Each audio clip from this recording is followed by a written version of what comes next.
Namaste, welcome to Flow from Home. My name is Shannon, and this is how to choose the right practice.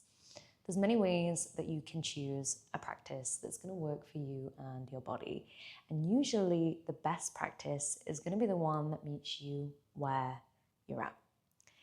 We live in a world where more often than not, in the name of discipline, we really override what's alive in our body. So when you open up the platform, I'm going to ask that you just take a moment to check in with yourself before you do anything. Maybe bring yourself to a comfortable seat, get your mat set up, get your area set up, and then just close down your eyes, take a few breaths, and check in with the body, how the physical body's feeling. Noticing if you've got any injuries, any aches, any pains within. Then start to notice your emotional body. How am I feeling? Am I feeling a bit scattered, a bit overwhelmed? Am I feeling energized? Think about what's happening in your personal life. If you're living a really busy life, what's complementary to that can be to slow down and really help the body to ease into a sense of stillness and relaxation. Now, I know that sometimes we might want to do two things at once and get a bit of a workout in whilst we do our practice. We might want to work on strengthening the body, lengthening our muscles, and doing something quite dynamic. And this is completely fine if that's what you're craving, but just making sure that you're not forcing your body. So when I say meeting your body where it's at, meeting yourself where you're at, it's really developing a relationship with yourself to say, what's going to nourish me today, rather than what's going to leave you feeling depleted or tired. If you're feeling tired and overwhelmed, I'm going to recommend practices like yoga nidra, any form of meditation, and a restorative flow, because these are super grounding, really nourishing for mind and body, and slow. They encourage you to be in stillness. If you're feeling restless and a little bit anxious, I'm going to suggest that you do a slow flow or a restorative flow followed by a guided breathwork video.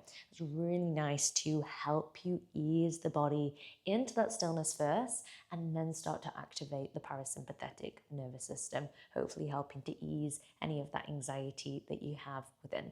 If you're feeling sluggish, you've got to get your body moving. So I would recommend something like an energizing morning flow. Even if it's the evening, you could still do a morning flow. It's about the intention, it's about waking the body up and getting you moving. If you're feeling emotionally charged or emotionally full, you could practice one of our journaling rituals, our new moon or our full moon rituals, anything that invites you into that introspection, to go within and really explore how it is that you're feeling in this moment. And that could be paired really nicely with a meditation or a slow flow practice. If you're ready to move, you might want to practice one of our longer flows, an Ashtanga flow, a Vinyasa flow, a dynamic flow, or one of our strength-based classes. And if you're feeling curious, you're wanting to learn rather than something physical, we've got lots of content coming for this. You may want to practice kirtan, mantra, chanting, or maybe watch one of our philosophy videos. And I really encourage you in these educational videos to get your journal open, make notes, and then go and explore it for yourself. Get curious about all of the magic that yoga gives to us. And lastly, just a few important messages from me. Sometimes your physical practice, your asana, can be a little bit uncomfortable. And sitting with discomfort is one of the powerful lessons that yoga brings to us.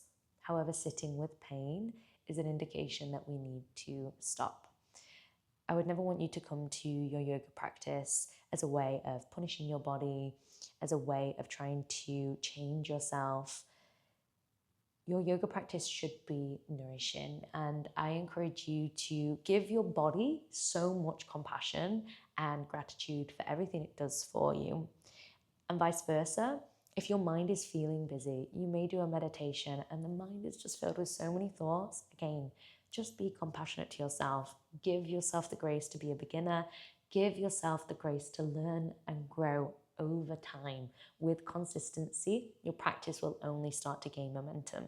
Also, if you're halfway through a video and you're not enjoying the flow, you're allowed to change it. I won't be offended, I promise.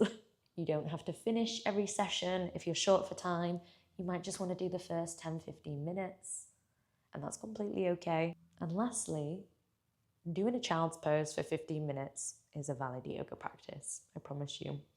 For the first 6 months of me opening this space, all I did was child's pose or shavasana, because I just physically was so depleted that I didn't have the energy for anything else. And I acknowledge the fact that that was still me showing up, mind, body, and spirit all together, to give myself the opportunity to rest. So my suggestion to you is to check your time, check your energy, and check what you need, and then decide from that. I'll see you in the next video.